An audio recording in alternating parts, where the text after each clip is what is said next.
അവളെ നമ്മുടെ നാട്ടിലെ ഒരു പുലിക്കുട്ടിയാ.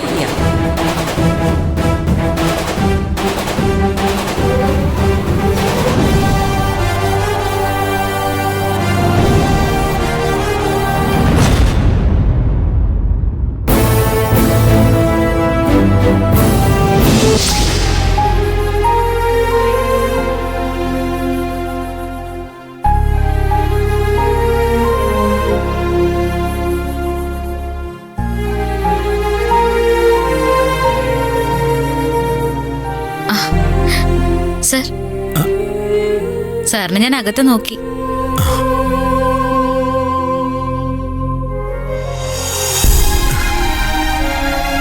മോൾക്ക് നല്ല സങ്കടമായി അല്ലേ?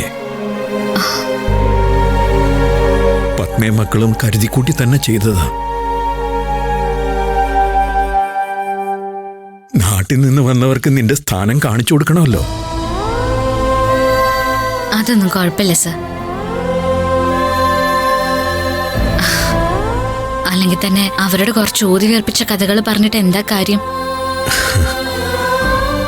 എല്ലാറ്റിനും മൂകസാക്ഷിയായി എനിക്കിരിക്കേണ്ടി വന്നു. ഒരുപക്ഷെ ഞാൻ അതിനിടയിൽ ശബ്ദം ഉയർത്തിയിരുന്നെങ്കിൽ ഒരു വിട്ടുവീഴ്ചയ്ക്ക് അവർ തയ്യാറായില്ലായിരുന്നു. വന്നു കയറിയവരുടെ മുന്നിലെ കുടുംബത്തിന്റെ ചിത്രം വേറെയൊന്നും ആവരുതല്ലോ. സാറിന്റെ അവസ്ഥ എനിക്ക് മനസ്സിലാവും. എനിക്കൊരു പരാതിയില്ല. രേവ ചേച്ചിക്കും ഭർത്താവിനും എന്നെ നന്നായിട്ട് അറിയാം. അതുകൊണ്ട് അവരുടെ മനസ്സിലും പ്രത്യേകിച്ച് ഒന്നും തോന്നിയിട്ടുണ്ടാവില്ല. പിന്നെ ഒന്ന് നാട്ടിൽ ചെന്ന് പറയണ്ടെന്ന് ഞാൻ പറഞ്ഞു. അത് നാണക്കേട് തോന്നിയിട്ടല്ല. വീട്ടില് അച്ഛനും അനിയത്തിമാരും ഒക്കെ അറിഞ്ഞാല് അവര് സങ്കടപ്പെടുന്ന ഓർത്തിട്ടാ.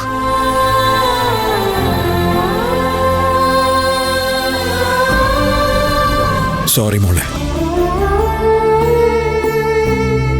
ഇപ്പോഴും നിന്നെ ഞാൻ ആശ്വസിപ്പിക്കുന്നത് എല്ലാം ശരിയാവും ശരിയാവും എന്നൊക്കെ പറഞ്ഞോണ്ടാ. പക്ഷെ ഒന്നിനു മേലെ ഒന്നായി പ്രശ്നങ്ങൾ നിന്റെ തലയിലേക്ക് വന്നുകൊണ്ടിരിക്കുക. അത് ജനിച്ചകാലം മുതലേ ഉണ്ടല്ലോ സർ. സ്കൂളിൽ പഠിക്കുമ്പോ കൂട്ടുകാരെല്ലാവരോടും പറയുമായിരുന്നു, കുറേ ചിരിച്ചാല് അന്ന് അതുപോലെ കരയും ചെയ്യുന്ന. അതൊരു അന്ധവിശ്വാസമാണെന്ന് അന്ന് അങ്ങോട്ടും ഇങ്ങോട്ടൊക്കെ പറയുമായിരുന്നു. പക്ഷെ എന്റെ കാര്യത്തില് അതറം പറ്റി. ഒരുപാടൊന്നും ചിരിക്കണ്ട. എന്റെ മുഖത്തൊരു ചെറിയ ചിരി വന്നാ മതി. അപ്പൊ തന്നെ അത് മാറ്റാനുള്ള കാരണവും വന്നോളൂ.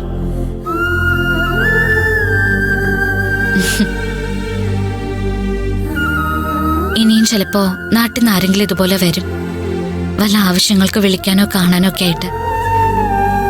അങ്ങനെ വരുമ്പോ സാർ എന്നോടൊന്ന് നേരത്തെ പറഞ്ഞാ മതി. ഞാൻ ആരതിയുടെ വീട്ടിലേക്ക് പോയിക്കോളാം. അവര് ഇറങ്ങിക്കഴിഞ്ഞിട്ട് ഞാൻ തിരിച്ചു വരാം. ഈ പരിചയമുള്ളവരുടെ മുന്നിൽ വെച്ച് ഒരുപാട് തലകുനിച്ച് നിൽക്കാൻ പറ്റില്ല സർ. അവരൊക്കെ നന്ദിനി എന്തോ വലിയ പ്രതികരണമൊക്കെ നടത്തുന്ന ആളെന്ന് പറഞ്ഞ് നടക്കുന്നേ. എന്നിട്ട് ഞാനിങ്ങനൊരു മരക്കഴുതയെ പോലെ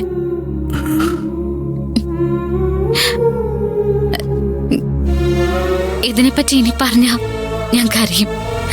സാറിനും വിഷമാവും. അപ്പൊ നമുക്കിത് വേണ്ടാതിരിക്കാം.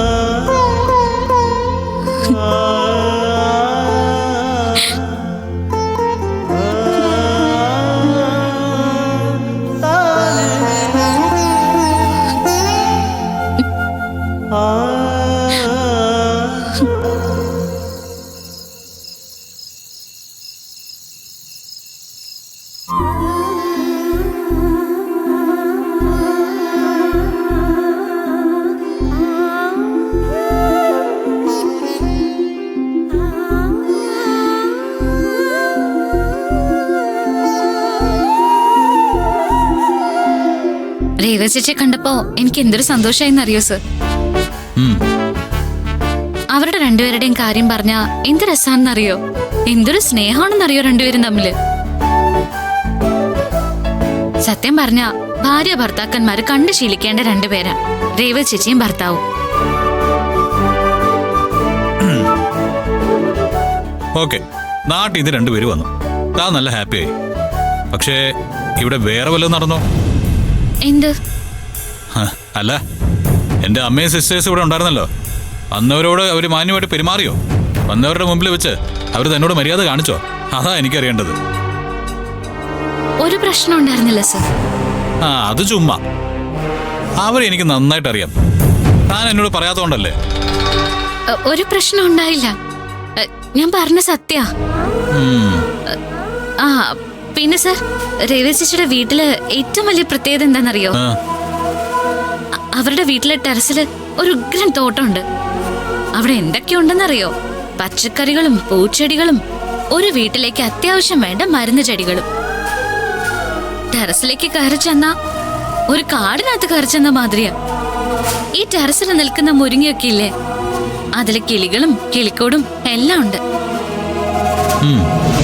രേവ ചേച്ചി അവരെ നോക്കുന്നതേ സ്വന്തം മക്കളെ നോക്കുന്ന പോലെയാ. ഓരോ മരങ്ങൾക്കും ഓരോ പേരാ. രേവ ചേച്ചി പറയുന്നതേ ആ പേര് ചൊല്ലി വിളിച്ച് അടുത്ത് ചെന്നിരുന്ന് സ്നേഹിച്ച അവറ്റകളൊക്കെ നിറയെ കായും പൂവും തരുന്ന. അപ്പൊ തന്റെ കൂട്ടുകാരി തന്നെ തെങ്ങിൻ തോപ്പിലെ തെങ്ങിൻ തൈകൾക്കൊക്കെ പേരെടുക്കുന്നത് തന്റെ പരിപാടി തന്നെയാണല്ലോ. കൊറേയൊക്കെ ഞാൻ രേവ ചേച്ചിയുടെ കയ്യിൽ നിന്ന് അടിച്ചു മാറ്റിയതാണെന്ന്. ഞാൻ സമയം കിട്ടുമ്പോഴൊക്കെ അവിടെ പോവും. രേവ ചേച്ചി ആ ചെടികളെയൊക്കെ താലോലിക്കുന്നതും അവരോട് സംസാരിക്കുന്നതൊക്കെ കേൾക്കാൻ എനിക്ക് നല്ല ഇഷ്ടാ. എടോ, ഞാനൊരു കാര്യം ചോദിക്കട്ടെ. രേവതി ചേച്ചിയുടെ ടെറസിലെ തോട്ടം പോലെ ഇവിടെ ഒരെണ്ണം വെച്ചു പിടിപ്പിക്കാൻ എനിക്ക് ആഗ്രഹമുണ്ടോ? അല്ല, ആഗ്രഹമുണ്ടോ? ഉണ്ട് സർ, എനിക്ക് ആഗ്രഹമൊക്കെ ഉണ്ട്. പക്ഷെ ഇവിടെ ആര് സമ്മതിക്കാനാ? ഞാൻ സമ്മതിക്കും.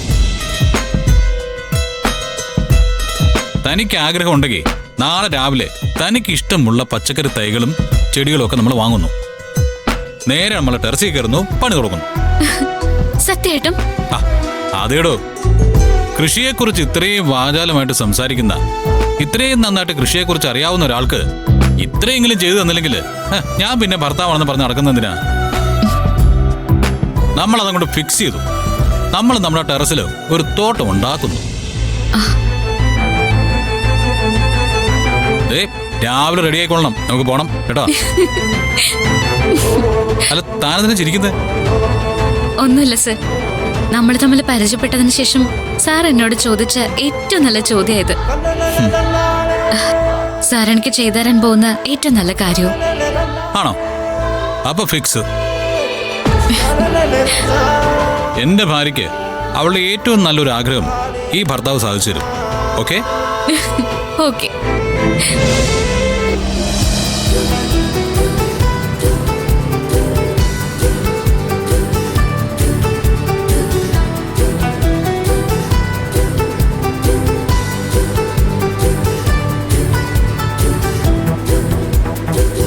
എന്താ സാർ ഇങ്ങനെ നോക്കുന്നേ?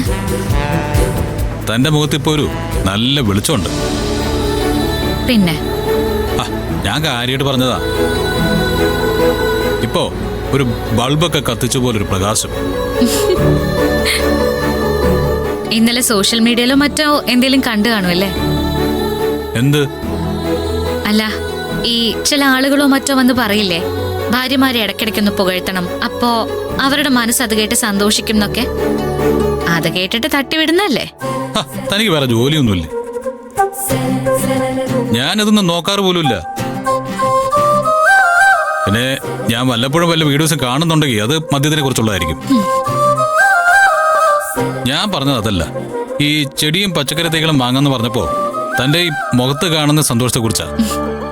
അതാണോ? എനിക്ക് നല്ല സന്തോഷാ സർ. സാറിന് അങ്ങനെയുള്ള സ്ഥലങ്ങളിലൊക്കെ വരാൻ ബുദ്ധിമുട്ടുണ്ടോ? ഉണ്ടെങ്കില് ഉണ്ടെങ്കിൽ സാർ എന്നെ അവിടെ കൊണ്ട് വിട്ടാ മതി. ഞാൻ ചെടികളൊക്കെ വാങ്ങിച്ചിട്ട് ഒരു ഓട്ടോ വിളിച്ച് തിരിച്ചു പോന്നോളാം. എടോ, തന്നെ കണ്ടുമുട്ടിയതിനു ശേഷം കാണാത്ത എത്ര കാഴ്ചകൾ ഞാൻ കണ്ടിട്ടുണ്ടെന്നറിയോ?